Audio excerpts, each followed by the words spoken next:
The Monterey Peninsula Water Management District. We had the Water Management District office. It's Monday, August 17th, 2026, 6 p.m. Roll call, please. Director Edwards. Here. Director Riley. Here. Director Paul. Here. Director Gawain. Here. Vice Chair Linder is absent tonight. And Director Daniels will be arriving shortly. Chair Oglesby. Thank you. I would ask Director Goyen to lead us in the Pledge of Allegiance, if she would, please. I pledge allegiance to the flag of the United States of America and to the republic for which it stands, one nation, under God, indivisible, with liberty and justice for all.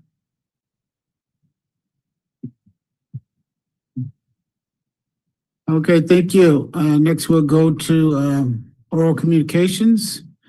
Oral communications is open with a limit of 3 minutes for public communications on matters not on the agenda. We have no raised hands on the Zoom audience. Okay, seeing no one here, no one. Oral communications is closed. Next, we go to the consent agenda. Consent calendar is 1, 2, 3, 4, 5, 6, 7, 8.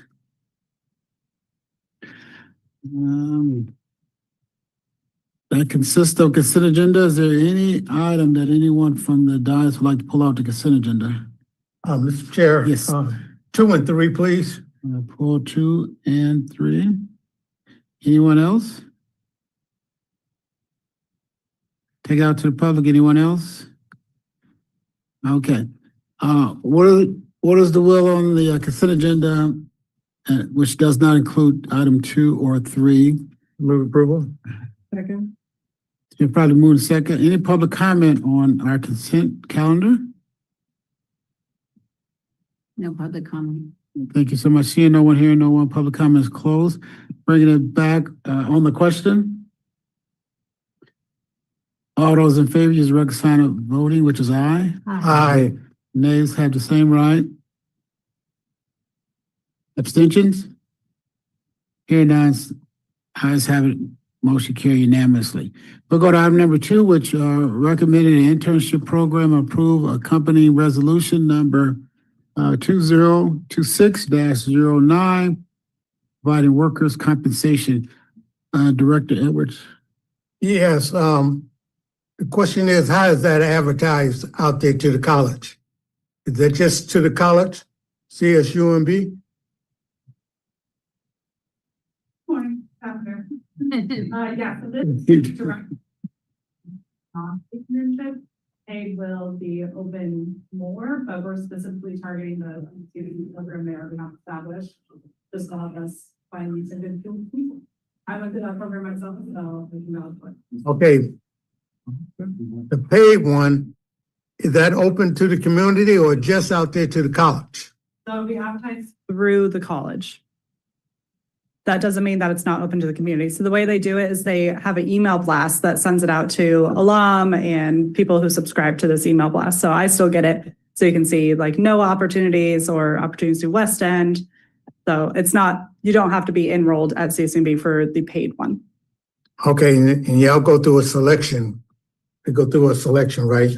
So we just don't have one person already picked out there No. to take this job or whatever. Nope. Just making sure. Yep. Putting it on the record. All right, thank you. Yeah, no problem. How you want to take a chair? You Public comment. okay? We'll open up public comment. Public comment is open. I have no public comment on Zoom. Seeing here, no one, public comment is closed. Director Edwards. I moved approval of that item. Number 2. For number 2. Second. As been properly moved in second on the question. All those in favor, use the record sign of voting, which is aye. Aye. Nays have the same right. Abstentions? Ayes have a motion carried. Item number 3, consider recommendations to approve contract amendment to Rantan Tucker, Swoots, Mihail, and Weinberg. Okay, I know it's a staff report on that one. Mm-hmm. And I know we got overhead with some dates and stuff on it for that item. And I know it's $360,000 that we want to know where it's going. Thank you for that question. So it's all going towards our legal attorneys, one for eminent domain proceeding and the other for LAFCO latent powers. So Lieutenant Tucker has been the lead attorney for the eminent domain discovery portion of the Measure J project. And then Shoot Mahali has been working on the latent powers piece. And now we are in a very resource intense, let's say, phase. And so we need both of them on the project. And as I've indicated in the staff report, we have the bench trial in October, followed by another trial in spring, and then a bigger trial in valuation trial next year. So we are anticipating, a lot of we would be spending a lot of consultant and legal hours. And so we need both of them at this point. The way we came to that number is lately, the billings have been in the range of, sorry, I just came from the top, so I'm a little, the billings have been in the range of 20 to 40,000 per month. And so we are anticipating about 30,000 a month for the next year or year and a half. And so that brings us to 360,000 approximately for both. Okay. On that one, I seen a staff report because I looked at the admin. I would like in the future to see those kind of staff reports when somebody pulls something so the public can see it. That's the reason I pulled it, because we spending $360,000, and I think they're entitled to know where that money is going. Yes, and in the past, some of these might have been in closed sessions. And as a matter of public transparency, we wanted to bring it to the full board. And so you're seeing this in front of you right now. Yes. And I think You said there's no staff report? Is that what you? no, What do you at mean? the admin committee. Yeah, but it's something in this program. Maybe I missed it. I'm looking at it. Item number 3? Yeah, we have Yeah. a staff report, if that was your question. We have a detailed staff report. We don't have a contract or a contract amendment to the staff report. Okay. Yeah, But, that's- yeah, I just like to see what you give at the admin if somebody pulls something like that, so the full public can see it. Right. That's the reason it got pulled, because it should be set aside where it's an item, and it can be explained to the public.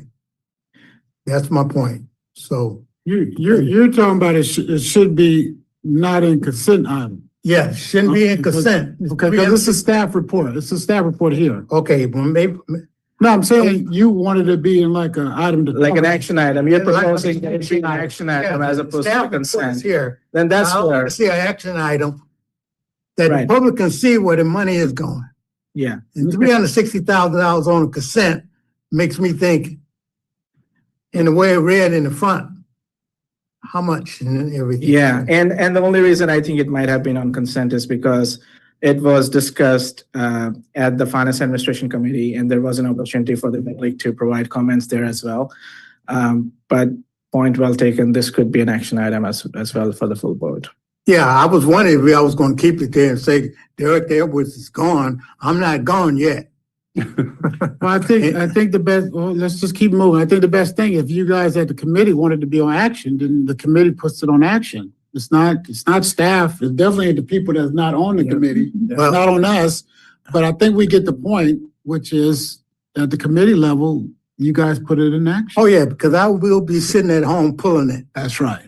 Yeah. Director Riley. I just wanted to clarify one thing. There's been several references to 360 million for this. It's times two. It's each attorney's firm. I'm sorry. Woo! You won't put it out. No, when you talk too fast, it The really. thing he said 360 million times 2. So the Director Riley. Sorry about that. $360,000 for each attorney firm. So that's times two. That's right. And this was So now, also budgeted. oh, hold on, just, I didn't make his comment. That was it? That was it. Thank you. Okay, anyone else? Yes. Yeah, go ahead. Just to point out that the staff note, as the chair just pointed out, the staff note is in the agenda packet, so it's on our website, so any member of the public that wants to know more, it's in the public. It's easy to find, you know, if somebody wants to know what. I understand that. I just like to put things out that, you know, action items and consent item. You know, the first one, consent, $360,000.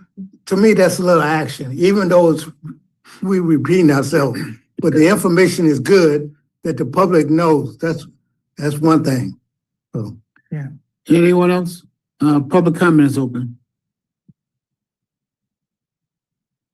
Chair Oglesby, I have no public comment. Thank you so much. Seeing no one here, no one public comments closed. Director Edwards, Shoot me. Yeah, item number 3. I'm gonna move approval. Second.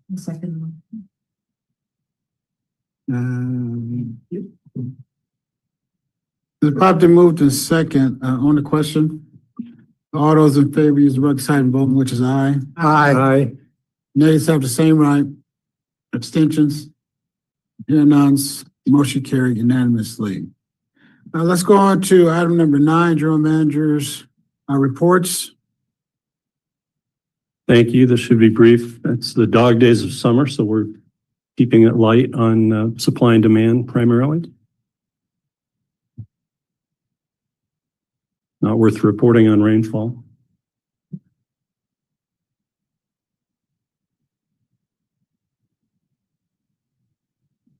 So the first slide, next one, please, Sarah, is the 10 months of the water year to date by resource.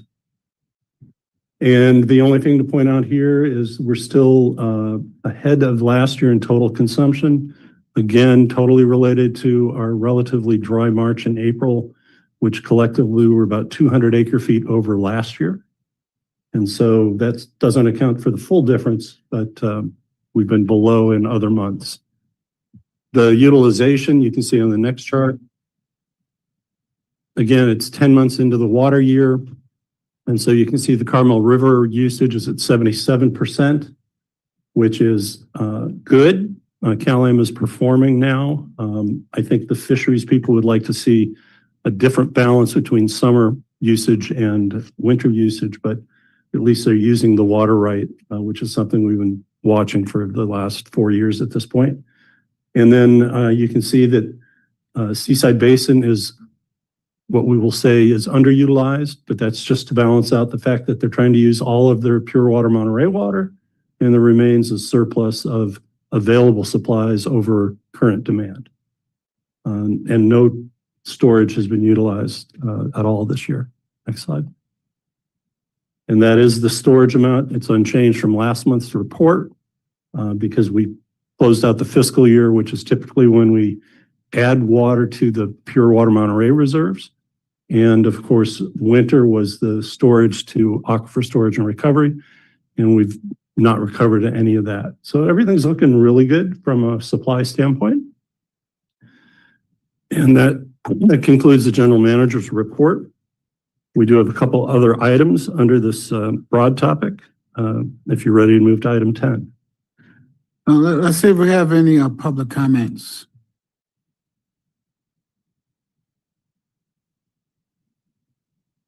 Chair Oglesby, I have no raised hands. Thank you. Let's see if we got any board comments, questions. Okay, please move to item 10. Yeah. With this, I'll reintroduce our CFO. All right, I'm more prepared this time. So, good evening again.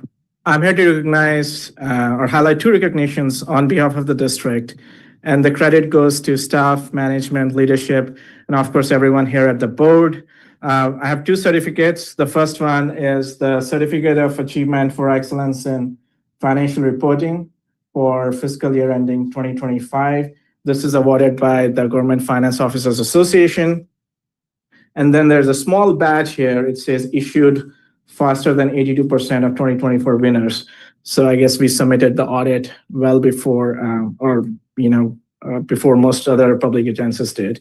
So that's the first certificate. And then the second one is, it's called the President's Special Acknowledgement Award to the Monterey Peninsula Water Management District. This is for no paid claims during the prior 5 consecutive years. And so this affects our premiums. SDRMA, the Risk Management Authority, calculates what's called an employer mod factor. So if that factor goes down, our premiums go down. So there's a financial incentive. And by the way, for the first one, there's this granite plaque. So this will keep us busy for the next 11 years. And we'll try to put it right next to that one.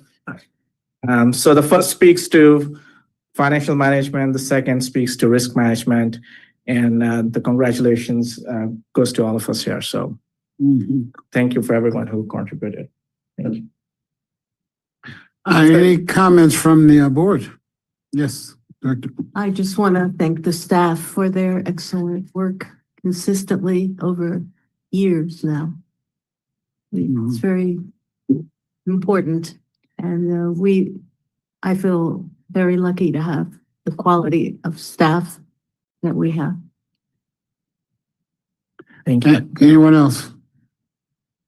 Yeah, I want to add to that. Just thank you guys for what you do in our finance department. You know, you just keep improving and improving. And that's why you continue to get these awards.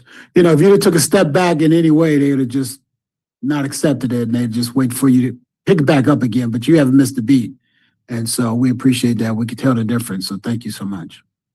Thank you. I'll convey this to the rest of the staff as well. Yeah. I mean, it's a team, but you know, you're the leadership in that team and you haven't missed a beat. So thank you so much.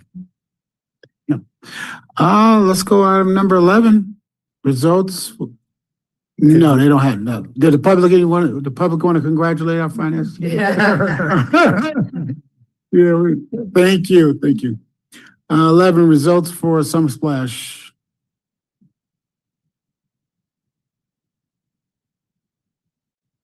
Hello again.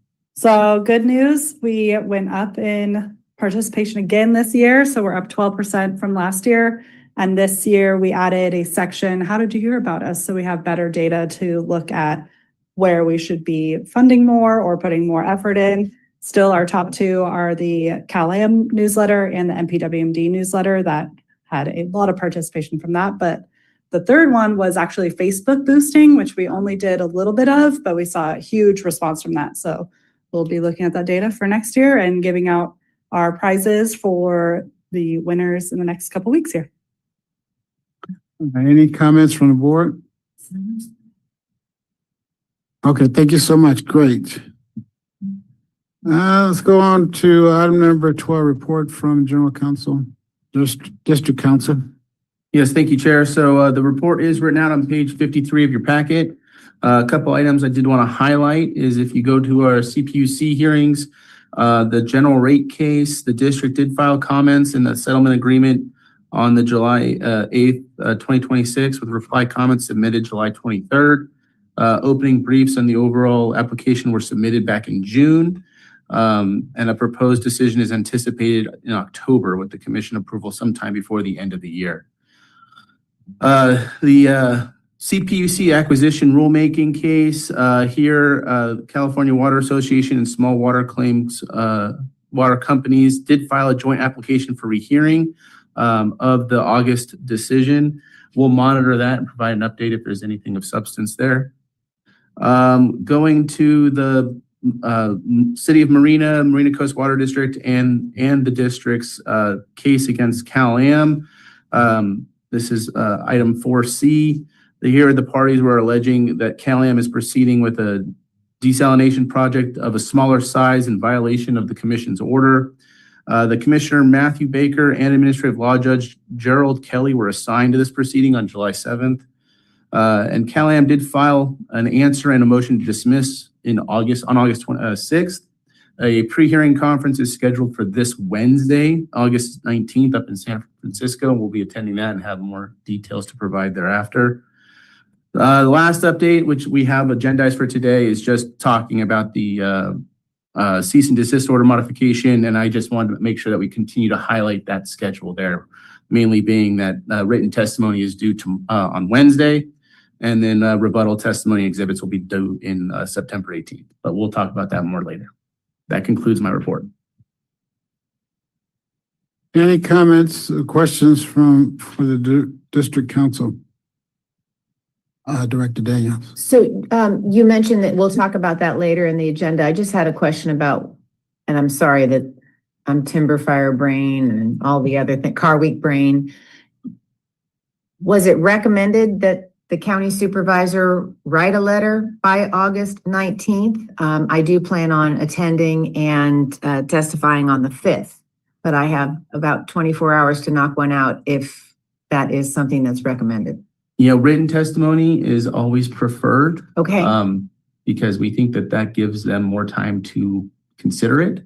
Okay. If you do not have that, then testifying on the 5th is also, Does one preclude the other? it does not. Okay, great. Then I will do both. Thank you. Yes, and guidance from the staff at the State Water Board were, you don't need to be represented by an attorney to submit testimony, and emails and letters will be considered testimony if submitted by the date.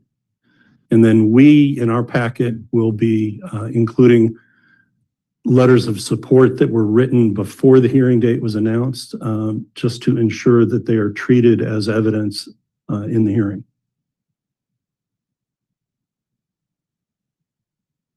Okay, anyone else? Director Edwards. Thank you, Chair. Hey, just process. People run these off. The highlight is good, but they can't pick it up when they do copies. So is it something that we can look at that when they run, you know, this report gets around. So, and I get more calls about, I can't read the highlight area, or what is highlighted and what is not. So that's, We can look at doing, instead of highlighting, maybe bold italics or something along those Yeah. lines, to make it more printer friendly for people at home. thank you. But good. Good point. Anyone else? All right, let's take it out to public comment. Public comment is open. Chair Oglesby, I have no raised hands on Zoom audience. Okay, no, seeing no one here, no one, public comment is closed. Directors reports, trips, conferences, attendance, meetings. I do have some. Director Riley. Let me get my notes. I attended the Special District Association meeting on July 21st. There were 3 significant things there, but not only significant to the group, not so much to the general public and so on.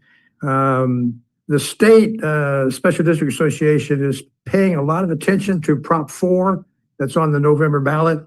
It's to how public agencies can allocate money to help support the cost of campaigning or the cost of registering to run for candidate, run for public office and so on.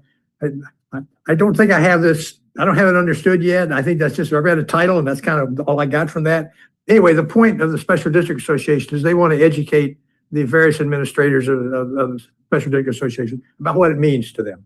And it's not pro or con at this point, but it's just trying to educate. They were making a big point about this. And then I believe it, I didn't even look up Prop 4. I'm a prop guy anyway. I looked it up, but I didn't pay much attention to it. I'm sorry.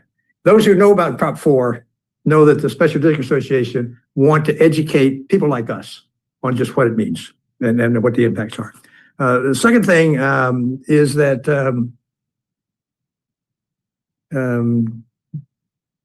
no, I don't have that. The second thing was that they mentioned the LAFCO vacancy. They're still seeking a public member. That's a big deal because they already went through the process once, did not select anyone to represent the public, to represent the public member slot on LAFCO. It's the 7th member of the 7-member board. So they're back into a second process to solicit interested parties to make an application. And that closed on August 14th. So over the next, I'm not sure what their timetable is, but I think they're going to try at their next meeting, try to have a process where they can appoint someone. And the process is normally the candidates make a presentation, respond to questions or not. I'm not sure how the structure is, but make a decision at night. So it'll be the September meeting we look forward to. And I still can't quite understand my other note, so I did have a third point, but I can't read it. That's my report. Director One. And I attended that meeting. That was my first special districts meeting as well. So we heard a legislative report. Most of the legislation, I think, would not affect our district, but some relaxed audit requirements for small, very small districts, and some concern about development impact fees that could be removed, and lobbying that they're doing to protect income from special districts, lead standards, and yeah, Rockville membership. And Prop 4 was not relevant to us because of our relatively affluent environment here in this community. So anyway, it was interesting to me to see more about the special districts, and to attend again. Thank you. Thank you for your comments. Anyone else? Director Edwards. Thank you, Chair. Just a quick congratulations to that side of the aisle over there. George and Mary Ann just got reelected. They wasn't opposed. And I want to congratulate Susan Savone. She's taking my place. Then nobody run against her. So she's on the board now. In the future, after November the 3rd or December the 3rd. So I want to congratulate them. Keep up the good work. Susan, congratulations again. And that's my report. Thank you. Thank you. Well said. Anyone else? Okay, let's go on to item number 14, a public hearing. 14, consider first reading of ordinance number 202, deleting rules 18, 19, 19.5, 26, 32, 80, 81, 82, 100, 192, and amending rule 42, 52, 54, 56, 64, 101, 110, 123, 128, and 161. Mr. General Manager. Tempted to say sold. Or a hike. So this is a first reading. This proposed ordinance did not go to a committee because it represents the section of rules that don't really have a committee to which it's germane. We disbanded the Rules and Regs Committee about 9 years ago, I think, because most of the changes in rules have come through the Water Demand Committee, affecting most of our permit regime and so forth. But we actually decided to reread all our rules, and split pretty evenly between these 20 is 10 deletions. And the deletions are proposed for really 3 reasons. One, we've incorporated some rules that were kind of like orphan rules that probably should have been in the body of a different rule. So the 80s, 81, 82, 83, I believe it was, were those type of rules. And we've deleted rules that are no longer the practice of the district. And we've deleted some rules that are best kept in policies. There were 3 financial principle rules that really weren't comprehensive, but they were specific, and their home is better, not in our rules and regs, but in policies. And the ones that are needed to continue will be in an amendment to the policies that you look at typically annually. So those 10 deletions were reflected as just the red line version, because it's just, here's the existing rule with a watermark that says delete. All the other 10 rules for amendment were reflected in red line version, and then clean version with all the red line changes accepted. And they were treated in separate exhibits, Exhibit B and Exhibit C. I think it's pretty straightforward. This is a first reading. Fran Farina will review them before the second reading for any comment. It was a joint effort. Stephanie Locke, who's on, redid a lot and identified quite a few things that lead to confusion, and attempted to get formatting clean. And I did some of the other heavy lifting, and it's probably, it was long overdue that we should take a really hard look at these. We expect there will be maybe 2 more ordinances for cleanup. A lot of the conservation area and entitlement and water distribution system permits will need to go back through the Water Demand Committee. But hopefully they were all pretty straightforward to you. And as a first reading, we're just recommending that you accept them and recommend them for second reading.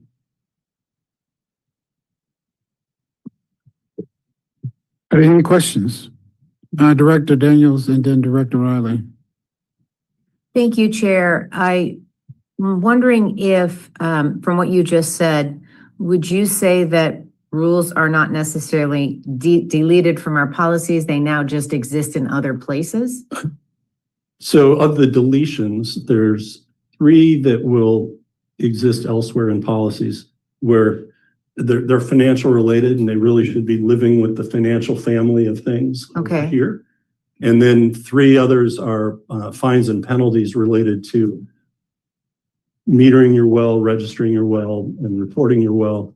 And yet they were a separate regulation just for fines and penalties, but they weren't described in the well section. And so we thought it more appropriate that if somebody wants to know what the rule on registering their well is, they should also know what the penalty is if you don't register it. So those were brought together in a single rule. And what about the ones that have to do with river management policies and flood control and flood mitigation? Right. So no deletions, but clarifications. So we tried to bring language up to current.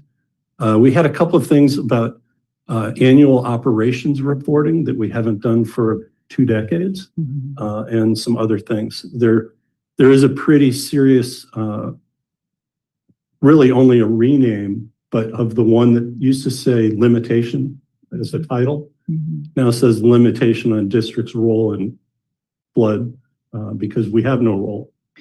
Could you, for the second reading, bring something visual just to go along with this? Sure. It's a lot of material, and if we're making these kinds of changes, it would be really great to have some sort of chart or something that you could walk us through and just give an overview of each change. And if it's residing somewhere else in a policy, tell us where it is and that kind of thing. That would be very helpful. Yeah, we'll bring a little map. Last question. One more question I forgot about. Some of these changes, in particular, the policies I was just talking about with flood management, flood control, is there any type of outreach to the community about any changes that might pertain to them? Or do you believe this is that outreach? Well, there's no real changes that affect people's lives any differently than the existing rules, other than there are some past practices that we got rid of that we don't practice. And then we memorialize some past practices that information that we get every year or monthly that wasn't in the rules. But there were no policy changes that would affect people's day-to-day life. Okay, thank you. Director Riley. Yeah, I just want to congratulate the staff on going through the grinding work that it takes to kind of update something that's 20 years old, 30 years old. I saw a reference here about a benchmark date starting in 1984. Yeah. Well, I'm off my numbers tonight. 1984 was the kind of the benchmark year, and then the rule was to I don't know, require something that started from that date. I just thought, we're way beyond it. Anyway, it was just an example of where I thought things need to be updated. And I'm glad to see it's been in our strategic planning assignment for a long time.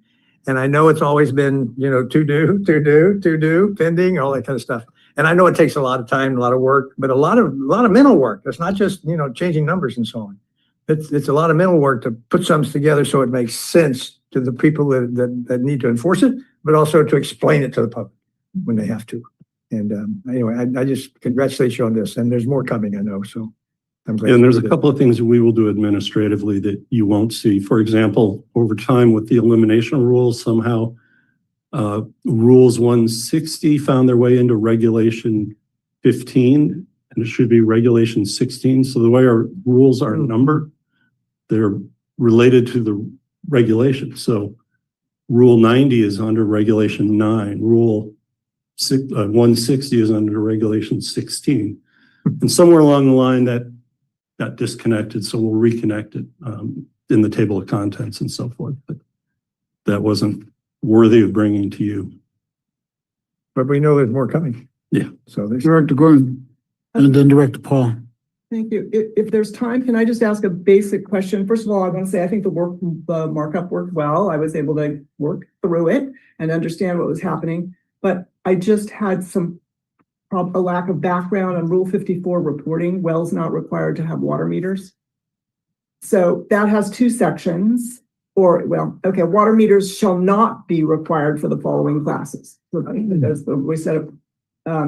And the first set is all wells outside the boundaries of the Monterey Peninsula water resource system. Right. And so if you could just help me understand the difference between the boundaries of the resource system, because what wells outside the boundaries of the resource system would be required? Well, and John Lear, I'm glad you're here because I think we do require meters on wells outside the resource system. So the resource system is really the Carmel Valley alluvial aquifer and the Seaside groundwater basin collectively, Okay. which kind of leaves upland wells. Yes, upland wells. Okay. Or fractured rock wells. Okay. And John, if you can join us, are they reflected on our mapping of the Carmel Valley so that they are included?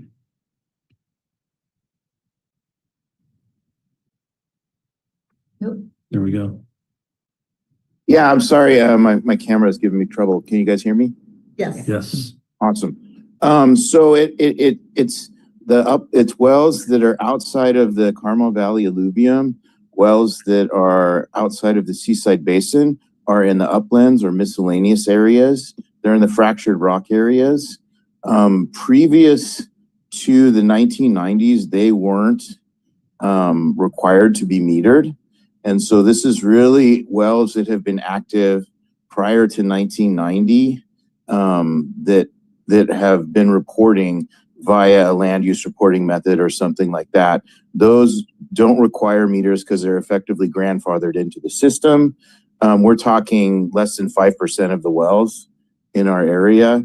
If a well for a long time had been on a land use method that's in the alluvium and the house is sold, we move it from land use to meter. So we're really trying to get them to meters. And as wells fall out of the system or get old and need to be replaced, those wells are then captured by the new rules. So if a well that is in the upland area and has been inactive for more than 3 years, someone buys a property and wants to activate it, our rules treat it as if it was just drilled yesterday. So now it needs to be metered as well. So we've kind of written this to keep rolling forward and capture these and bring them into the fold. But we didn't think that people that have been complying with the rules since before the rules were there, they're still exempt. Thank you. Yeah, and the land use method, as opposed to a meter, is, okay, you don't have a meter, but what do you have on your land? And then we use consumptive use data to assign what typically you might take. Director Paul. Thank you, Chair. I have one comment and just a few small questions. And the comment, Director Riley said some of what I was going to say, that this is the kind of work that always gets put on the back burner because, it's just inevitable because there are more urgent things to do. And yeah, I agree that must be a lot of, it's labor intensive. It's really, and to really not just update, and clarify, but improve the organization, all that, it takes a lot of real thinking. And so I am very thankful that you got this done, or I know it's being done in phases and batches, but that's just has to be done. The benefit to the public and the staff and board members is just the rules will be clearer, better organized, and easier to understand. easier to implement, easier to enforce. So it really is a benefit to the public. So I appreciate that. I just have a few questions just to fill gaps in my knowledge that I realized reading the rules. There are references to water distribution systems with 50 or more connections. That's a threshold for certain rules, and then another threshold, 3,000. So how many water distribution systems approximately are there, small, and then more than 3,000? Which are those? So over time, we have extended the definition of water distribution system to include a single well owner. So you can say we've got over 1,500 water distribution systems.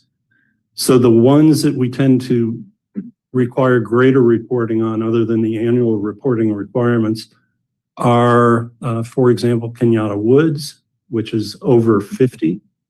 And they have to do a more detailed annual report. And then the 3,000 connections it's a level that the California Department of Water Resources uses often for large system. And really, Cal-Am is the one large system. And when we talk about supply and demand and the utilization, they have deeper reporting requirements to us. So we do receive daily data reported monthly on production facilities, and we get annual data.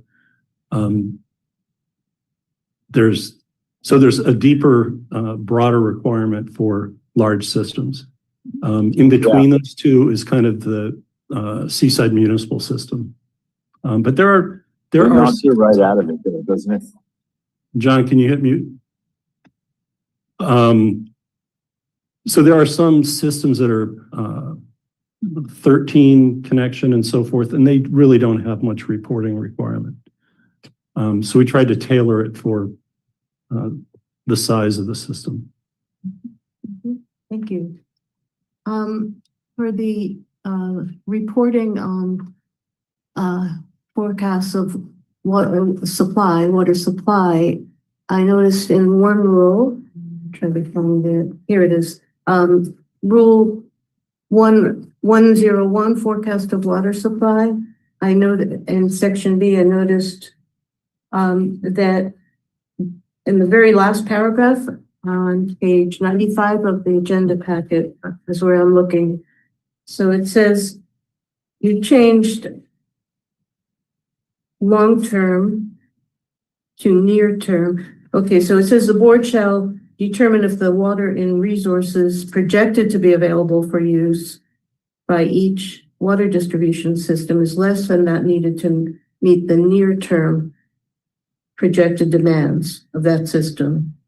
Right. So that's a substance. I just would like, why did you make that change? In our last ordinance in 201, we changed rule 160, and 160 has two elements to it. Every May 1st, this district makes a determination on whether we've got enough water for the next 17 months, the remainder of the water year plus the following water year. And that's a drought trigger. So it would trigger the water shortage contingency planning. And then every October, we adopt a annual water budget with those quarterly adoptions. I guess I should have said September in advance of the new water year. And so those really are near term. So we're actually looking at this stuff in more near term. Somewhere in one of these rules, we did reiterate that we will review long term at a minimum every 4 years as part of the, actually it's in the allocation language, because if we don't have a city that's coming to us for a new allocation, we still will look at the AMBAG forecast for the 25-year forecast. And so that's an every 4 year thing. So for whatever reason, that switch from long-term to near-term was to better relate to what we actually do in May and October. So all the long-term, we're talking years, 5 years to 25 years. And we have to do that now as a wholesaler with our 5-year urban water management plan. But because we rely on AMBAG data, we look at the overall kind of retail water production needs for 25 years every 4 years. And some of those 4 years will line up with our urban water management plan and some won't. Well, it's reviewing it, it's just these rules is, as updated rules is just a reminder of how it's a core function of the district to monitor and project and forecast the supply and demand. It's just a core function, which it's been doing for a long time. And clarifying the rules that apply is good. And my last question is just about enforcement of the well registration and metering requirements. I read through the rules and the penalties, and how much of a problem is non-compliant with those rules? They have really no idea. People who either don't register or report. Ask about reporting. Don't report. All right, there we go. So as John mentioned, about 95% of the wells are metered and so can be read. Not everybody sends in their annual self-reporting. So we have field staff who will go out and read those meters. And I don't have a percentage on how many of them are diligent reporters. And then occasionally they misread their meters. And if it looks notably out of whack, then we'd probably go read it as well. So we haven't fined anybody or ever. But Nobody's gone to jail. no, not yet. But they could. Okay, thank you. Any more questions from the board? Okay, we'll open up for public comment. Public comment is open. Chair Oglesby, there are no raised hands. Thank you so much. Seeing no one here, no one, public comments closed. Bring it back to the board. What is the will of the board? Move approval. First, Yeah. Yeah, you have to Approve. Ain't no second if you don't. I know it. I'm to get it out. Okay, so who is who wants to second that? I'll second it. Has been seconded by George Ferrari. On the question, all right, it'll be a roll call vote. Now, the motion is to approve item 14. Which is the first reading. First reading. Well, yeah. I know you got it. No, I know I got it. Yeah, You got it. No, it's not on you. It's not on you. Makes sense to me because we're Can- considering it, but Well, we're considering the first reading and you guys seem to be comfortable with it, so we will approve the first reading and it would come back for a final approval of the second reading with the suggestions about how to present it in a way that we can go through it item by item with the public as the board deems. Okay? All right, so we will have a roll call vote on this first reading. Director Daniels, Aye. Director Edwards, Aye. Director Riley, Aye. Director Paul, aye. Director Goodwin, Aye. Chair Oglesby. Aye. First reading's adopted, 6-0. Okay, thank you. We moved on to number 15, was discuss proposed response to City of Carmel's letter. Mr. General Manager. Yes, thank you. If I could just close out the last one, a great motivator for this rules and regs is a long-term retiree, with 38 years of experience. You don't want to let out the door without taking a look at some of these rules. So just want to keep that in mind. Definitely. So this item, you may recall, we shared a letter from the City of Carmel asking about more formal direction on our potential policy to allocate additional water. We did our first round of allocations March of 2025. There's not been a lot of water that's moved out of the cities at this point in time. And obviously, a lot of that will depend on what happens with the cease and desist order, the ability to set new meters. That Carmel letter led to a draft response that we took to the Water Demand Committee. Water Demand Committee recommended bringing that first letter, which you already had as a full board, but our response letter proposed to the full board for discussion and general direction. And then on Thank you, Brandon. Friday afternoon. It was car week. Carmel weighed in with a letter as well as City of Seaside. And that letter was in your packet today. Some of you have already had a chance to read it. In both cases, they're asking for a more formal policy from the district. I believe we've got some fundamental disagreements over what we want our policy to be. But in addition, there's a little bit of cart and horse going on here in that we don't have an answer yet from the State Water Resource Control Board on the moratorium, and we don't have a lifting of the ability to set meters. So it may be premature to adopt anything in particular related to this.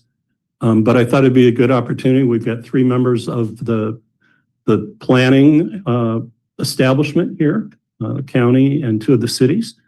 And I'm sure they will have some comments from the dais, but it really is a discussion item and a general direction request. Okay, thank you. Now, board comments, questions or discussion on board? Could we hear from the representatives that want to speak before we? Yeah, of course. We'll, I just have one question on the report before we go to that. On page 153, there's a chart of what you did for Carmel in terms of applying the RENA numbers to the different categories of housing. Yep. Okay, so I like that. It explained a lot to me, and also it kind of spread out what the total understanding is for that city and what our approach is to understanding the numbers we're dealing with compared to just water allocation. My question is, does this kind of chart exist for every jurisdiction that we do? Okay, it's a yes or no question. Yep. Answer. Thanks. Yeah, and it was very unfortunate that in the same organization at the same time, they estimated people differently than housing with the 6-cycle RENA housing needs allocation. We're hopeful that they rectify that at the next cycle. So we did the, high level math of add the 2 together and divide by 2. And I mean, the disparities were so incredibly notable here. And were they lesser for other jurisdictions or? Well, and they were also muted in some other jurisdictions. So for example, there's a similar problem in Seaside, but a lot of the new housing is going to be on Old Fort Ord, and that's going to be served by Marina Coast Water District. Same thing with Delray Oaks. So part of the correction then is also to project how much of that housing, if you're going to add it together and divide by 2, you don't want to add all of it. And so we made different forecasts of how much future housing would be served by Marina Coast versus CalAmp. And so different answers for Monterey, Delray Oaks, and Seaside on that.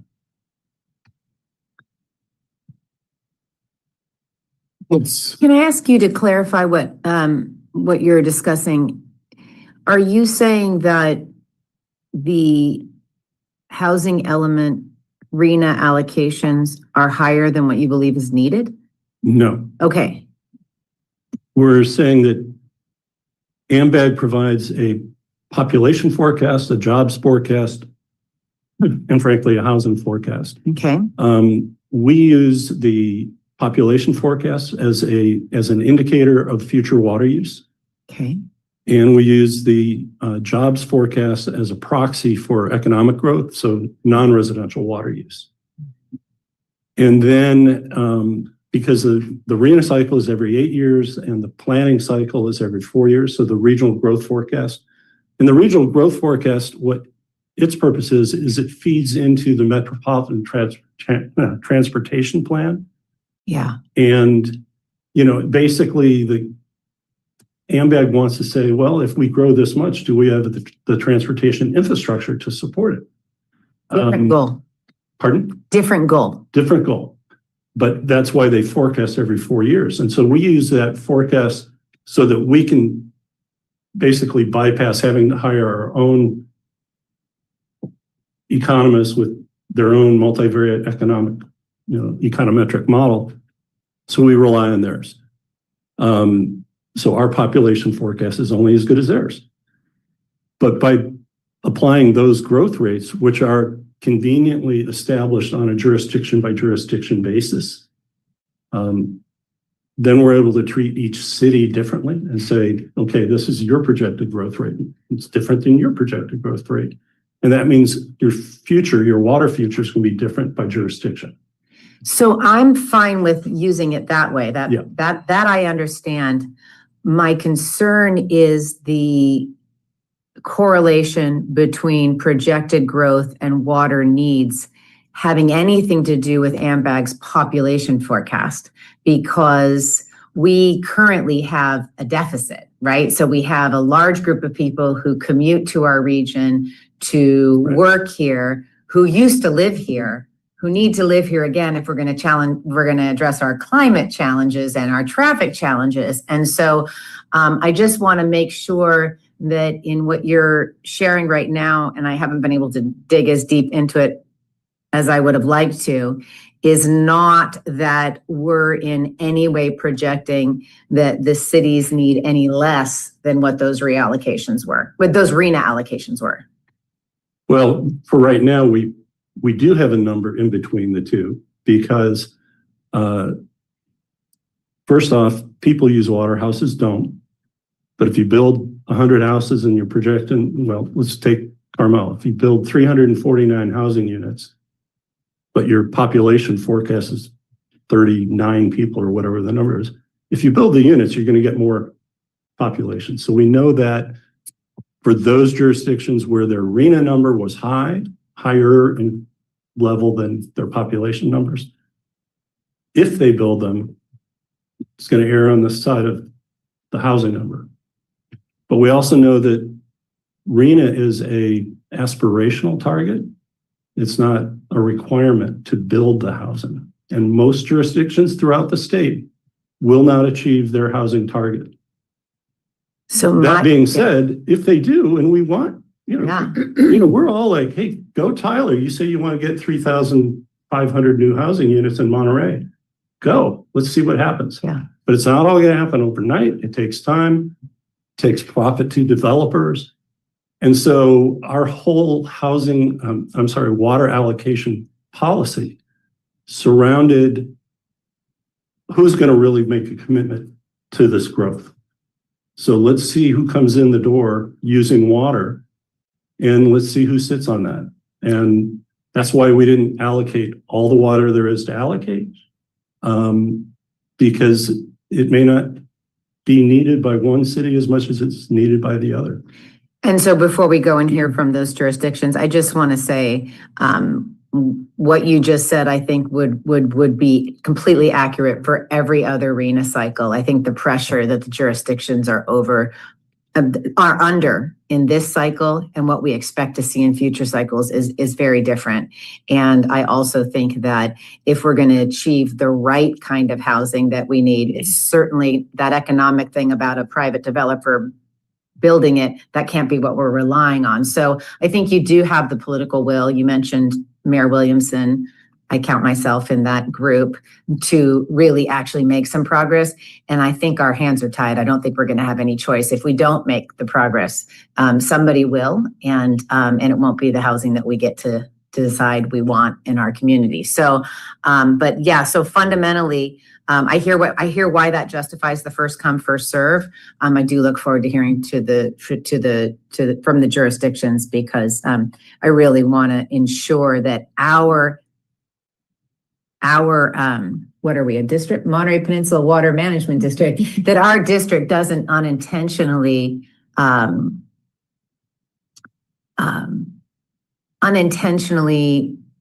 support a lot of housing on this first come, first serve system that isn't the kind of housing that we need in our region. More housing for second homes and more housing that's just fundamentally not accessible by our workforce and the folks who live here today. And I think we could unintentionally do that if we don't do this right. Thank you. Yeah, and if I could add one more thing, Mr. Chairman, Yes. before you go out to the public. If we did not exist, there would not be an allocation process. Typically, let's say East Bay Mud, a developer in the city of Oakland says, I have a project. They'll get a will serve letter from their utility. And CalAm also does the same. Josh, you guys do will serve letters. Somebody says, if there was no moratorium, they'd say, I got a project. Will you set a meter for me? And they say, yeah, sure. And then that developer would go to its jurisdiction and say, well, I got all my entitlements. I've got my water, I've got my electric. I want to do this project. And if it didn't fit a general plan, or if it didn't fit a downtown specific plan, that jurisdiction would say, well, this doesn't match up with what we want. But they're not using water to make that determination. They're using their planning process. So what's been flipped on its head here is we've said, well, we want to count water. So we're going to allocate water. And we've now given that water bank account to the jurisdictions. And so the process is different here than it would be. And if we are to own CalAm, the process is very likely to be different again, because we'd be in a will serve letter kind of situation. The same decisions by the cities could be made through their planning policies. If they didn't like a style of housing, they can just write it out of their general plan or write it out of their housing elements or something like that. Instead, what we've seen, and unique to this go around of water allocation, is no, water's become the limiting factor on what types of things can get built, which was completely unintentional from our end when we started this process. If I may, Chair, Yes. but we do have an allocation system Yeah. because of the cease and desist order Mhm. and because of the Mhm. limited water supply that we've had. And that allocation system exists. And then we as a district added to that when we released more water. So I think it's fundamentally different. And it's what we have already. Yeah, we have to stay out of land use planning. All right, let's go on to who wants to go first? We got the county, we got who? Okay. Good evening. Thank you, Mr. Chair, board members. I'm Brandon Swanson. I'm the acting city administrator, city manager, we call it administrator, city manager for Carmel by the Sea. For those of you that don't know me, I've been with Carmel by the Sea for several years. I'm also the assistant city manager, community planning and building director. I spent several years at Monterey County in land use with the Resource Management Agency, some of those years as the chief of planning there as well. So I do have a land use background. I want to start by thanking Mr. Stoll and his staff. They've been wonderful to work with. Always have been good partners. I did apologize for sending a letter on Friday because that's a dirty land use attorney trick that I did not pull intentionally. I just was very busy on Friday with Car Week, or all week with Car Week.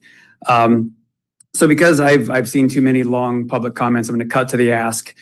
We, the gentleman here, myself and others, just want the opportunity to work with your district staff to develop a water allocation framework that is predictable, consistent, and addresses the needs, many of which you have already started discussing. Of course, number one of which is housing. We are not here asking for, I'm at least not here asking for more water, additional allocations. I don't even need more water right now. We just need to be able to plan accordingly.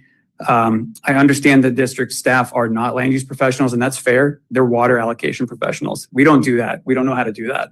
That's what they do. We want to partner with them because we happen to be land use professionals. So we think that we can work with your district staff and develop a policy for future allocations that makes sense for how it can be done responsibly and how it can be done in a way that makes sure that projects which around here rise and fall on water allocations, especially housing, that we can all plan accordingly. The issue at hand is that if we open the floodgates and give out all of our water right now, with the current direction being a little bit nebulous, not being totally sure when we could get more water, if we get all of our water now and we're faced with an affordable housing project, we may not be able to serve it right away. And so we naturally, at our own land use discretion, have to hold some of that water back, even though we don't want to, because if a housing project shows up, we want to be able to accommodate it. And so that's why we're asking for some policy, some framework something a little more concrete that we can use moving forward. So in conclusion, please don't adopt a formal policy tonight. What we're asking is let us, the land use professionals, work with your staff, the water allocation professionals, to create that predictable, consistent policy framework. Thank you.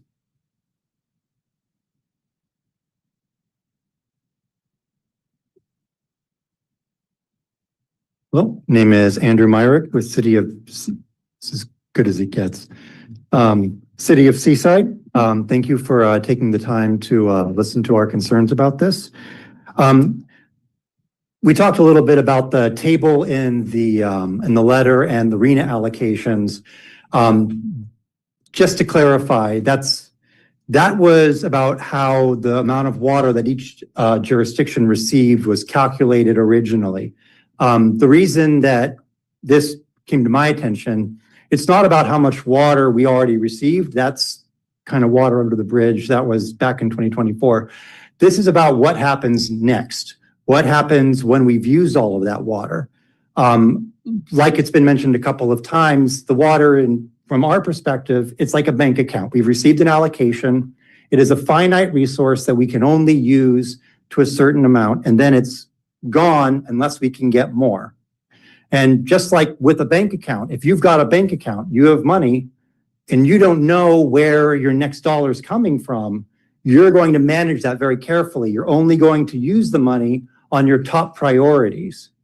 And so what we've done is we've basically been asking, where is the rest of this money coming from? Where is our next dollar coming from? Under what circumstances will it arrive? And so far, we haven't been able to get any written assurances. In the letter, what concerned me the most was saying that there was no intention of developing any written policy. And in fact, we would have to use up 80% of what we had before we could even have a conversation about where that next water was going to come from.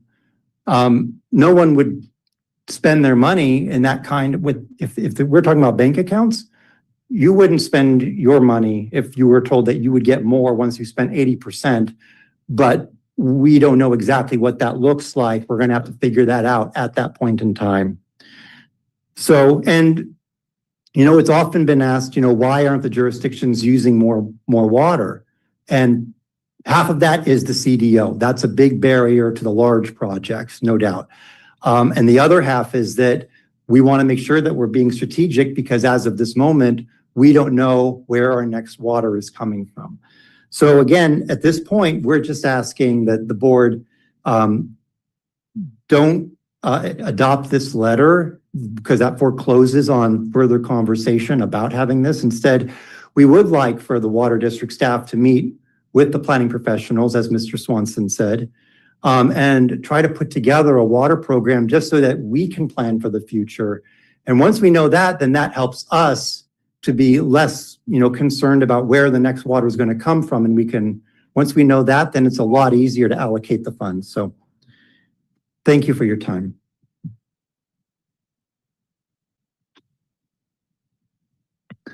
Good evening. My name is Craig Spencer. I'm the Director of Housing and Community Development for Monterey County.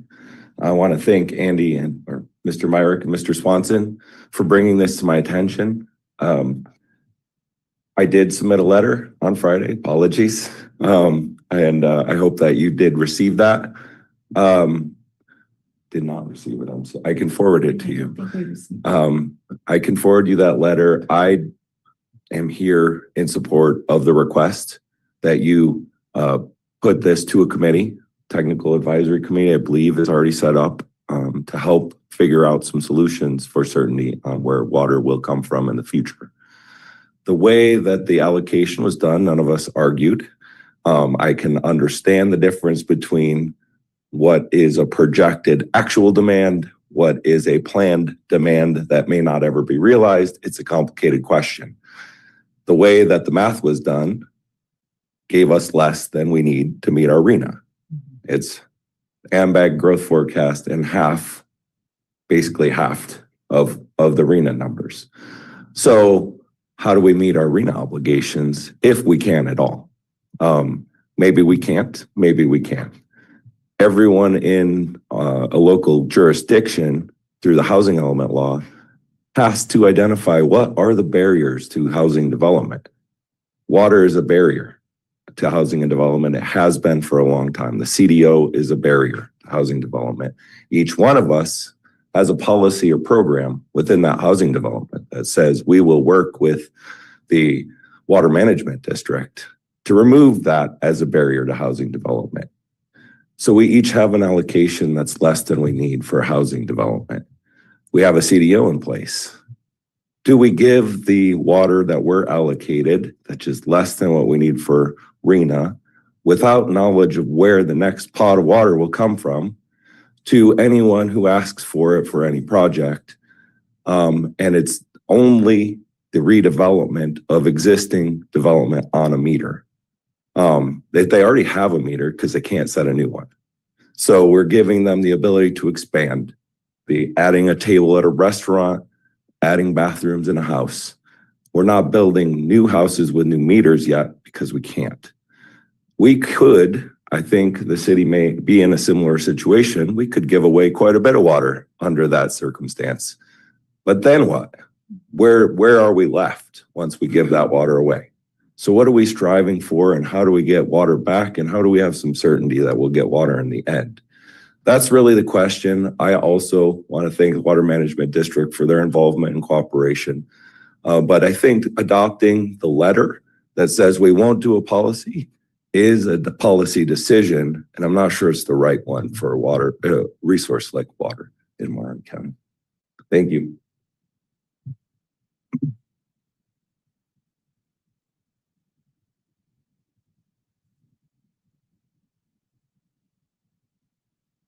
Good evening, Tom Raleigh. I want to give a few little comments historically. I agree with General Manager. You guys need to put out the initial allocation.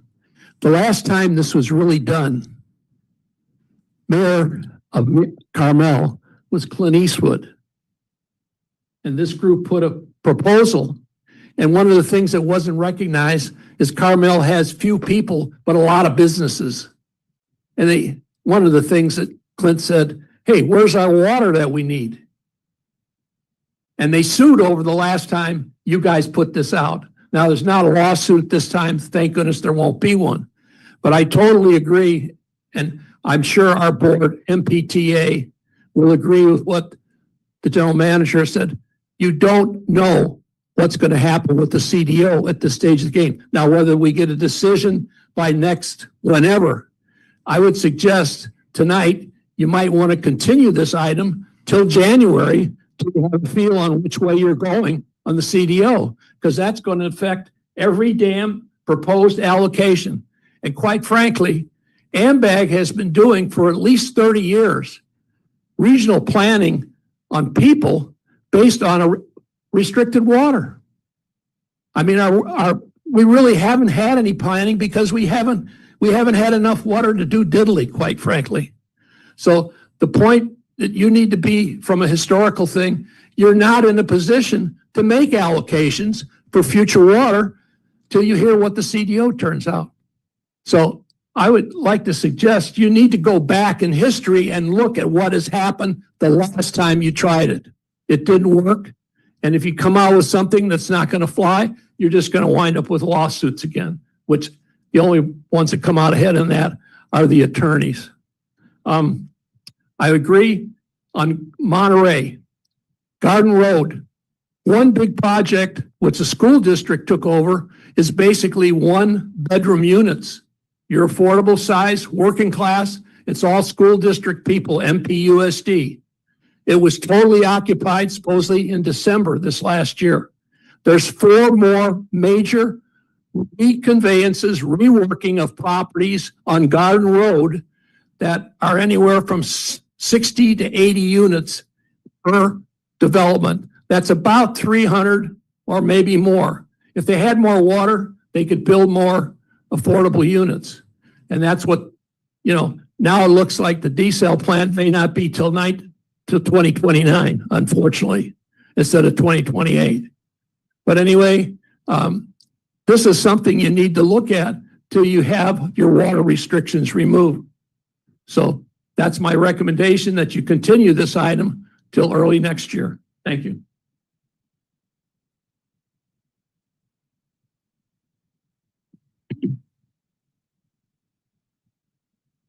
Chair Oglesby, there are no raised hands. Thank you so much. Seeing no one else, hearing no one else, public comments closed. Director Paul had some questions. I have a question for the representatives of the jurisdictions, and thank you for coming here tonight. If the State Water Board lifted the moratorium on new meters, on setting new meters, would you still be facing this uncertainty about where the water comes from? I'm having a hard time understanding why they would, since the district would, not, it would allocate the water as, so why, where does that uncertainty come from once we have the moratorium over? Yeah, so the question that, and I can get corrected if I misspeak. The question we have right now is, do we have some certainty over how water will be allocated in the future? If that water is available for allocation to local governments. We have a current number, and that number isn't enough for the planned housing growth. Questionable whether it's enough for actual housing growth. And so that's a different question than the CDO. If the CDO is lifted, we can provide water credits for new developments that require setting a new meter. So that would be more water that we could allocate, because right now there's limited circumstances where someone can add to an existing meter. They can't set a new one. That's the CDO issue. The county and the cities are asking for policy on what can we expect for future allocations. What are you going to be looking at? What are the criteria? When should we be asking for more water? And what should we be attempting to do now to make sure we're in the right position to get more water in the future should we need it? And that policy is missing, and the general manager's response says that we would not be doing a policy, and that we will talk about what the situation looks like at the time we need to talk about it. And that's not giving the certainty or any criteria or anything for us to target with our current allocation to end users through the allocations we have now, whether it be through an existing meter or new meters, should that be something that's allowed. I appreciate the explanation. It sounds to me like we need you're asking for a conversation, and that sounds very reasonable to me. So that you can have input. We can come up with an allocation policy that is workable, feasible, and addresses your concerns, and it doesn't present any kind of obstacle to building housing, especially affordable housing, which is, as I'm sure you know, not our intention at all. Director Riley. I have two kind of questions. One is, how do the word policy and the direction that's established by the district authority, which is the general manager and the board. What does the word policy mean that's different than the structure that exists and the plan going forward anyway? I mean, what exists right now? What's in the letter that the general manager, but what's the difference that you're looking for beyond what has already been described? Thank you. That's a wonderful question. So I think policy maybe is or isn't the right word. We've thrown out words like framework, structure, guidance, but something more formalized. So what we received from Mr. Stolt so far is a staff level. It's, and I mean this in most respect, because I'm one too. Mr. Stolt's a bureaucrat. I'm a bureaucrat. These guys are bureaucrats. You all are policymakers. And so you set the actual way things happen for the district. And so what we're looking for, what kicked this whole thing off when the mayor and I sent the letter, was asking for you all to ultimately adopt a policy so we have some certainty, because as bureaucrats, we have limited power to do things. So really the difference would be it's something formal, it's something that we can rely on, it's something that is measurable, and we know that it's not going to change. So it's adopted by your full board, and it lays out the framework. There are certain things in Mr. Stoltz's letter that maybe give us some guidance, something that we can work with and we can mold as a group of land use professionals. There's the 80% measure in there. That's something that's at least tangible. But I think we have some ideas to make it even more measurable and more actionable into the future. So we know where those triggers are, when we need to come back. So that's to answer your question. That's really what it is. Something more tangible, more structured. And this leads up to my second question, and I only have two. The 80% number has been mentioned a number of times. And so I'm just kind of reacting, if I were in your position, and I'm just kind of thinking out loud, if I'm faced with an 80% trigger to discuss something, 80 would scare me because that's too close to 100 to make me feel comfortable that reaching 80 gives me planning room. And so I'm just wondering, suppose it's at 50%, I'm just raising the question, suppose at 50%, the district has the discretion to initiate conversations about that with that jurisdiction or with similar jurisdictions who are approaching 50. I'm just saying 50%, which then puts a planning timeframe more available to the cities as well as the district. And I'm just wondering, does this have a simple approach to it? That's kind of what I'm asking. We welcome that conversation. I think that's just what's been, and I'm going to say missing, not in a derogatory way. It just hasn't happened. That's why we're here, is to just ask for that opportunity. I'm no math wizard. That's not my strong suit, but definitely 80% is very close to 100%. And so that's where our concern is too. And so we just like to sit with the staff, work through a policy, and then bring it back to you all as the policymakers, as the people that really harden that concrete, so that we can make it repeatable and everyone can be on the same page. And I just want to comment. I like the description. I like the clarity in the description. Maybe it doesn't cover all the points that you want. And maybe there's more points to be covered too, but I like the structure. I like the approach. I like the explanation. It made it very clear to me, and maybe clear enough to you to know you need to react to it. That's what makes sense. Fair enough. Okay, anyone else? Director Daniels. So from what I'm hearing, and I've heard and I read in the letter, we're not land use professionals. That's not what we do as an agency. But I think unintentionally in this process, we made all of our jurisdictions have to become water allocation professionals. And so I think that's something that we're hearing is difficult for those various jurisdictions, at least that are here today. And so I think good planning is everything. And I don't think I'm being asked as a board member to get into the land use space. I'm hearing a request for TAC or some kind of combination of our staff and the planning agencies of the various jurisdictions to be able to get together and develop a framework that is something you can use for your planning, right? That's going to be predictable. That's what I've heard. I've heard clear criteria, defined triggers.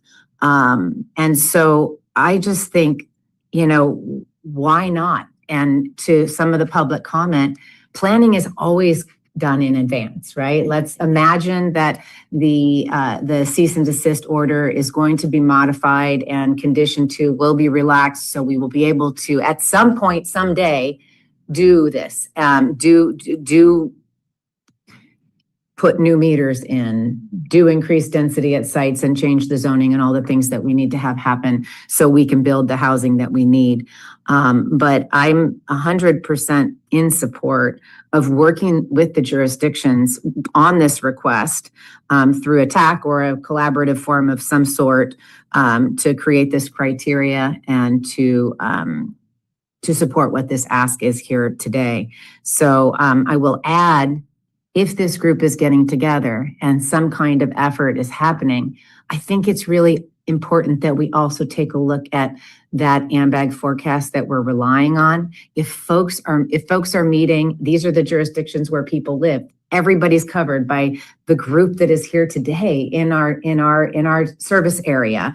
That we also take a look at this AMBAG driven forecast and see if there's some numbers or predictions that at least we can have conversationally that adequately account for our workforce, the folks that commute here that don't live here anymore, but by golly, did live here at one point in time, and the documented housing shortages that we do have.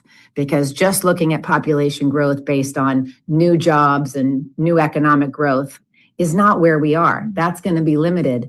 But where we are is we're in a position where our teachers, our firefighters, our hospitality workers, our young professionals, our nobody, our doctors, nobody is moving here because of the housing crisis. So I think if jurisdictions are getting together, I think looking at our forecasting is also important. So, it was a discussion item, and so where we're at now is what directions are you providing? You want the board to think about providing? You said a lot there. I'd be happy to direct staff to work with these local jurisdictions through a TAC or another collaborative process, and do what they can to sort of place the discretionary allocations with some clear criteria, and a framework that is predictable and consistent.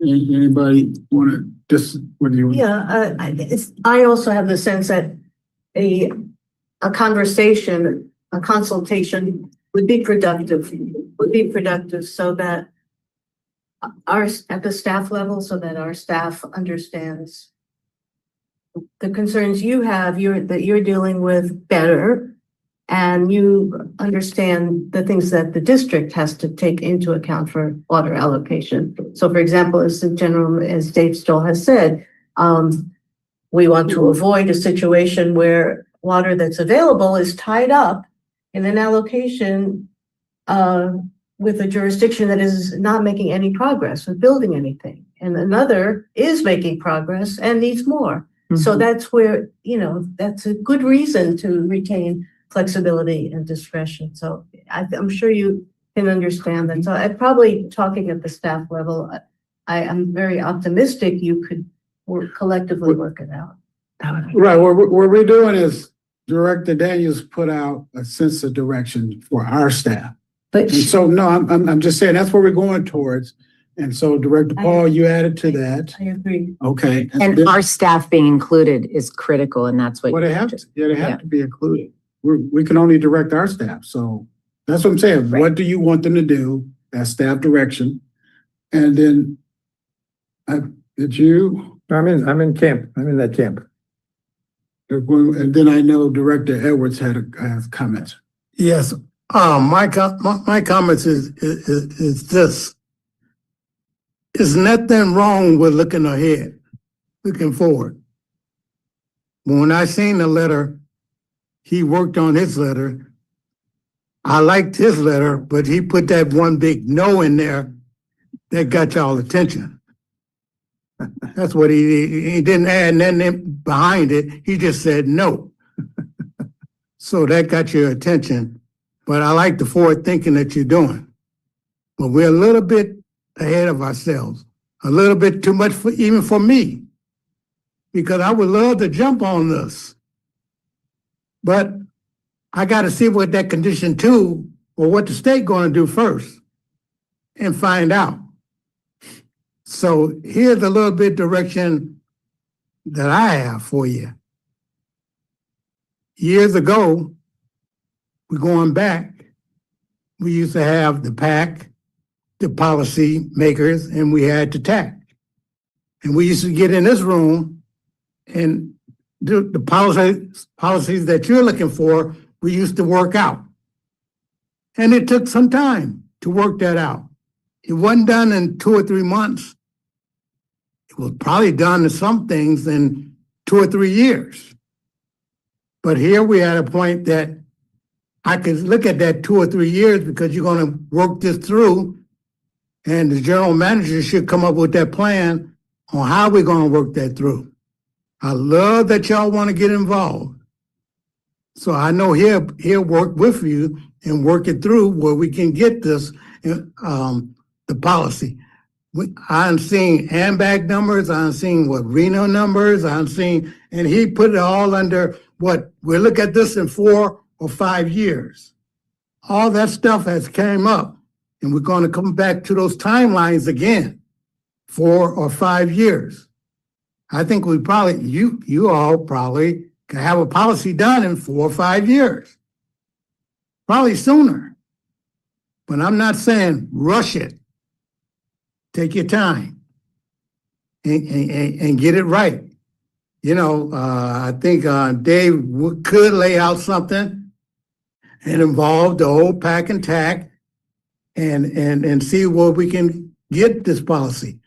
But some of you haven't even used the water, and we used to be up here hollering, use the water, use the water, use the water.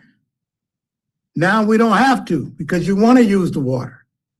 And if the state come through between November 5th and January of 2027, hey, we may can have something where you can start looking at those numbers.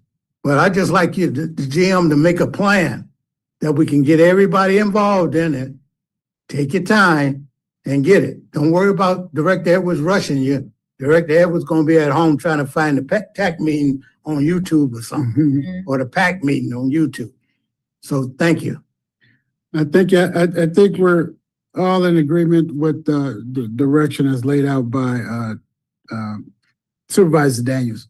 There doesn't seem to be no rush. No one is saying this is supposed to be done in 60 days, 90 days, because what I hear was, for me, everybody went to the CDO, everybody went to the amount of water, when they simply were saying, what is the policy of how to spend 1 acre or 200 acres of water? There's no policy right now. So if it's after the beginning of the year, then that's fine. They want it. They want to understand, how do you plan on, I think it was somebody from Seaside who said, you got $100 in the bank and, it's time to spend money and times are tight. Someone says, hey, well, we won't tell you about how much money you get until you spend $80. Well, I may not spend $80. When do I spend $80? And the last thing I have with that is, we're using those metaphors, but we're told to spend that water to build housing. We're told to make the plans. So yeah, people will hold on to that water because you have to hold, you have to allocate it out, and a developer will have to hold on to it for a year, 2 years, 3 years to get the money to do what they need to do to talk about building housing. I mean, we all know that part. So I just think, how do you create the policies, not about the amount, right? And so, like Director Edwards said, I don't see the rush. I see them talking.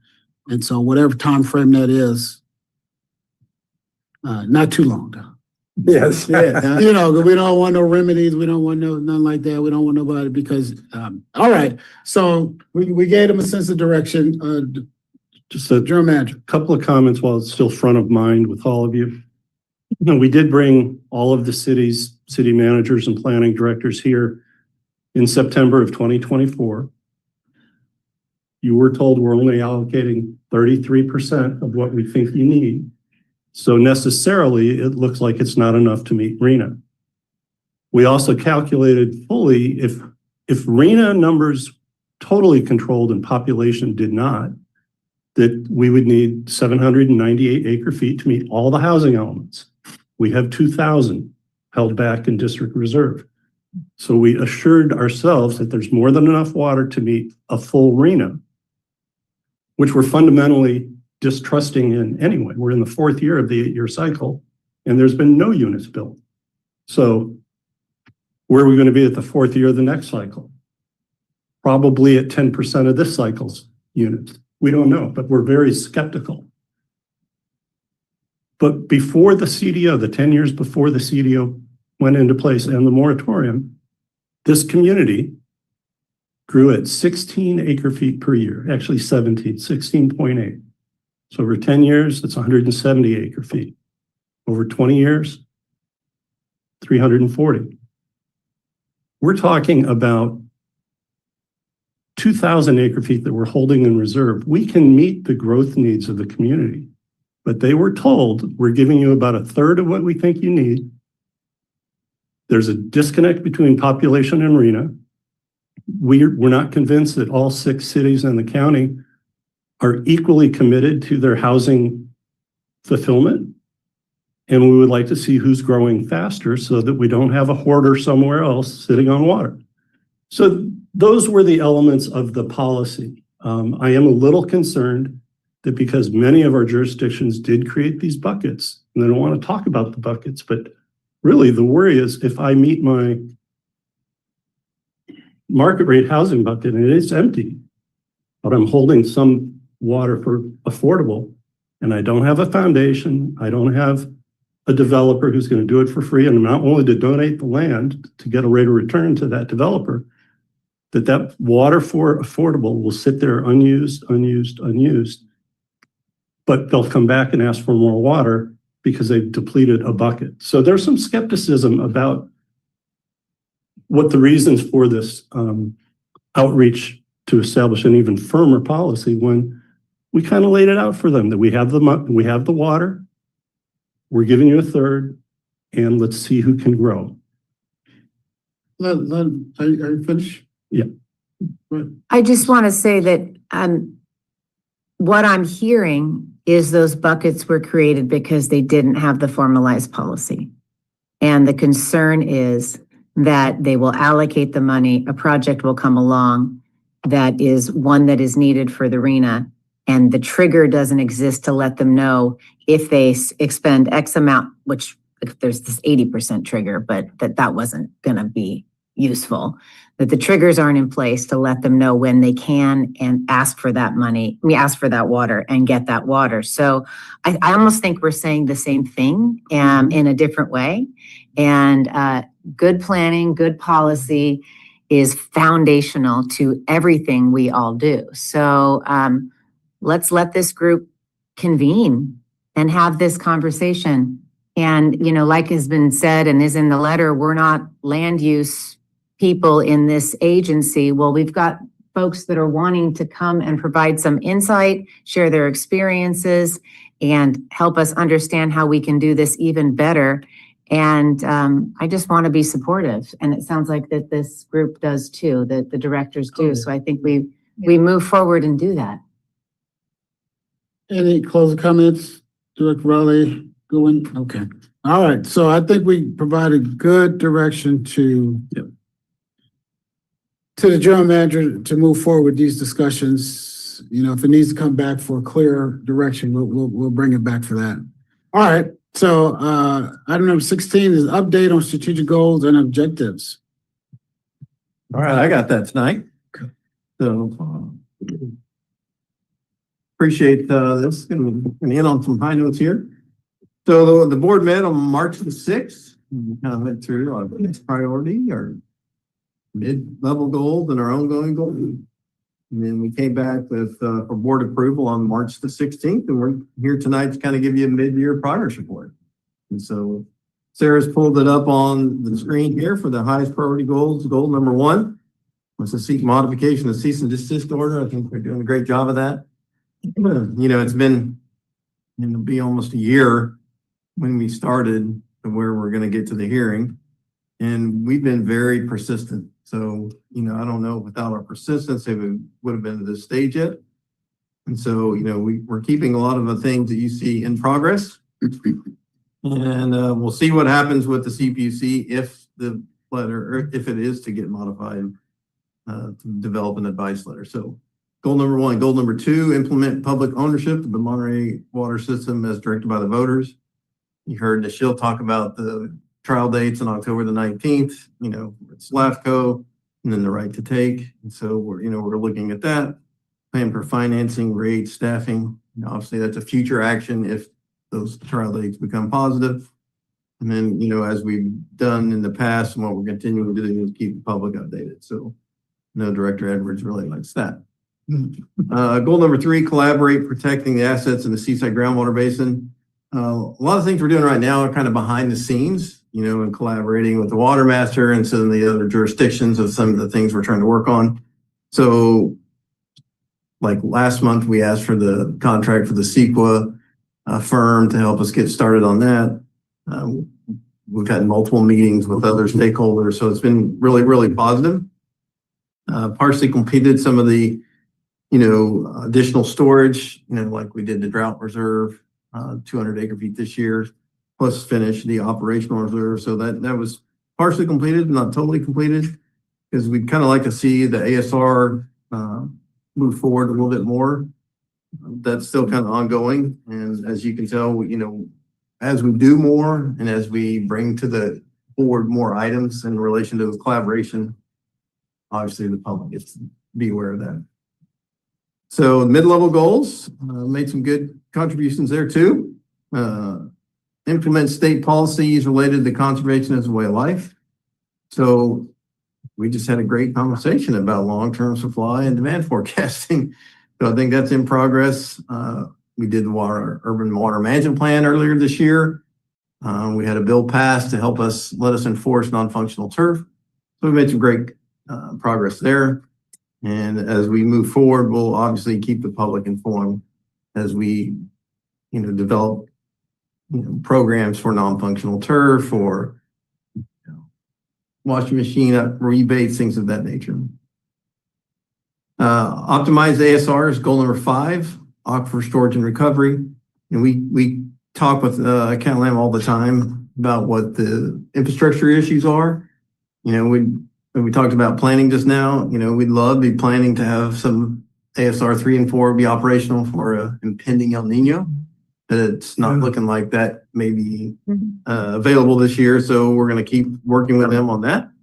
And then obviously the preferred alternative, can we build another ASR well down the road? So we're continuing to look at that. Update and prioritize district rules and regulations. Great conversation tonight about the review of that.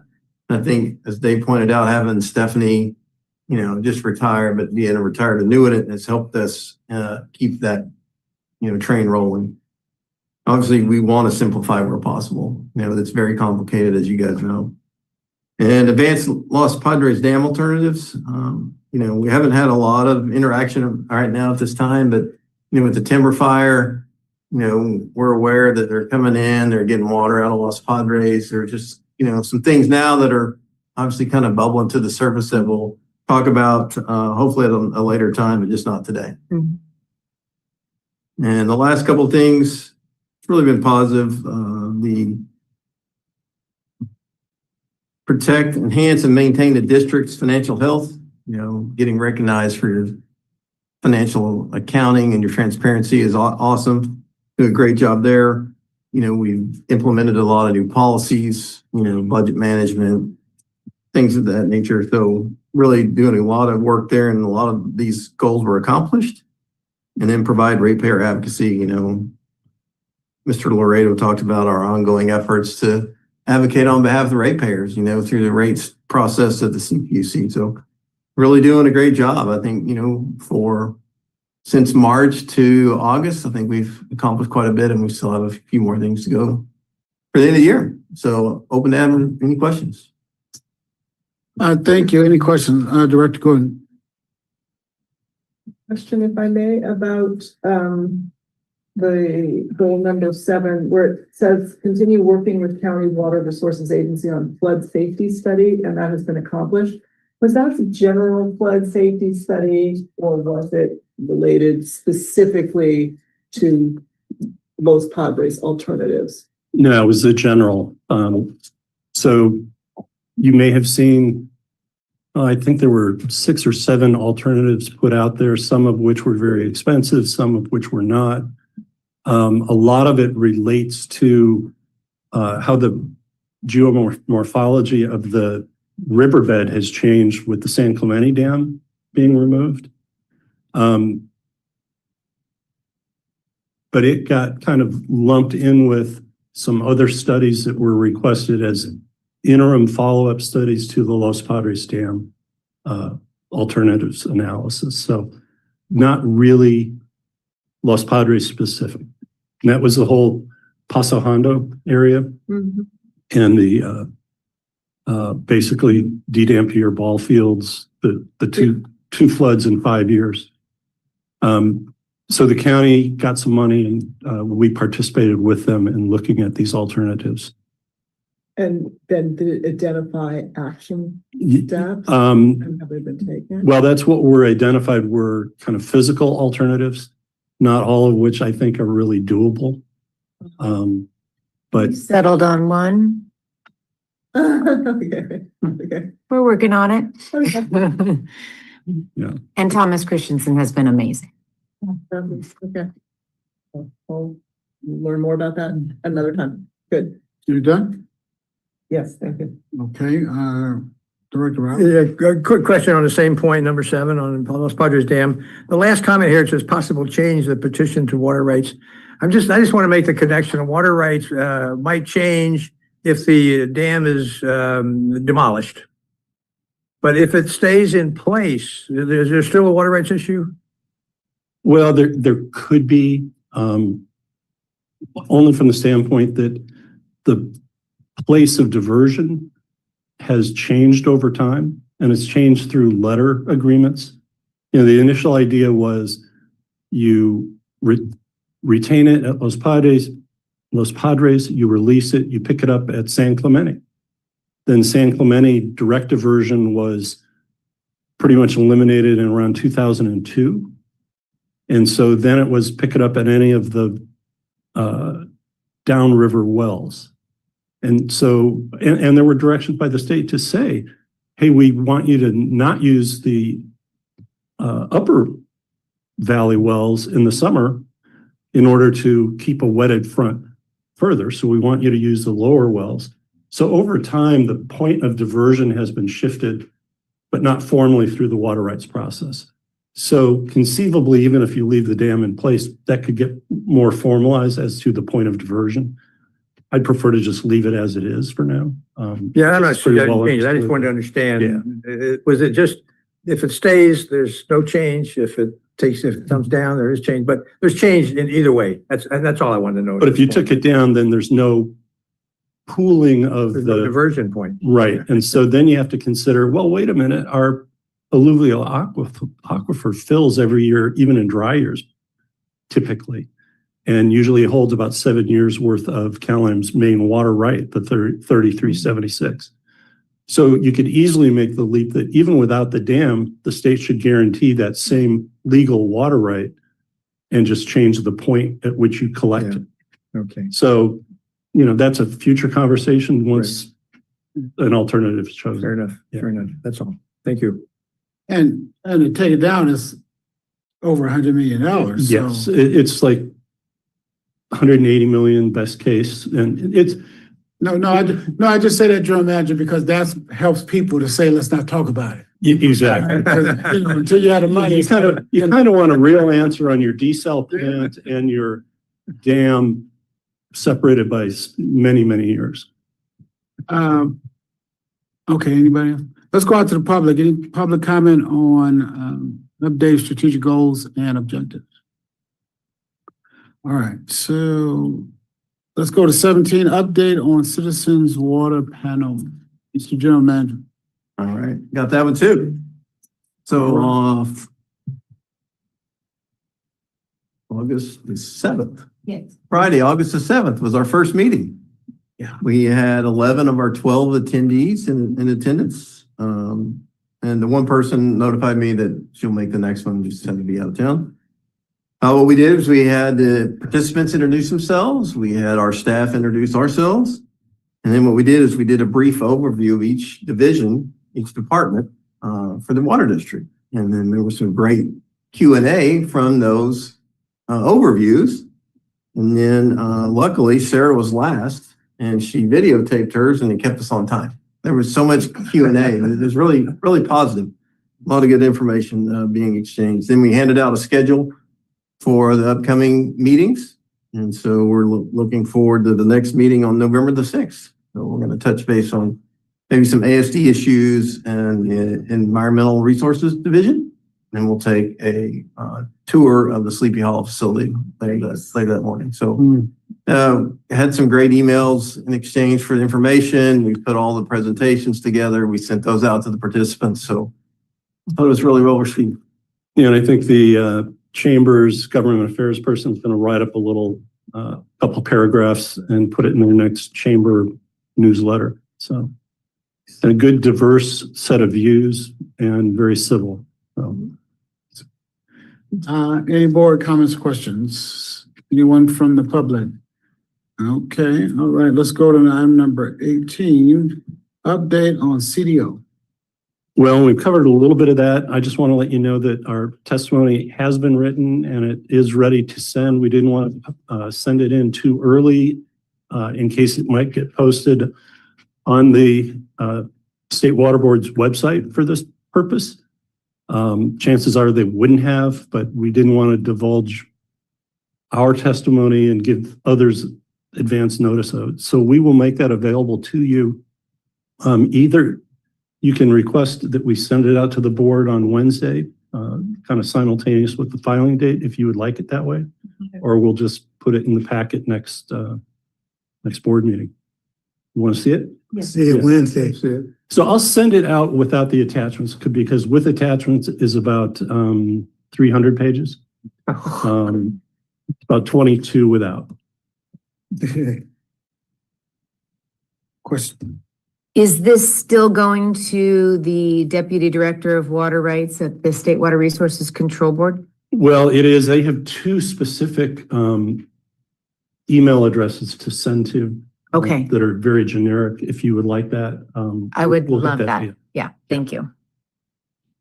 Yeah, and they tend to actually be responsive. So we were a little worried that if you sent something like a question that Mhm. wouldn't get answered, they were really good about responding within a day. Yes. Once y'all send that out, is that public?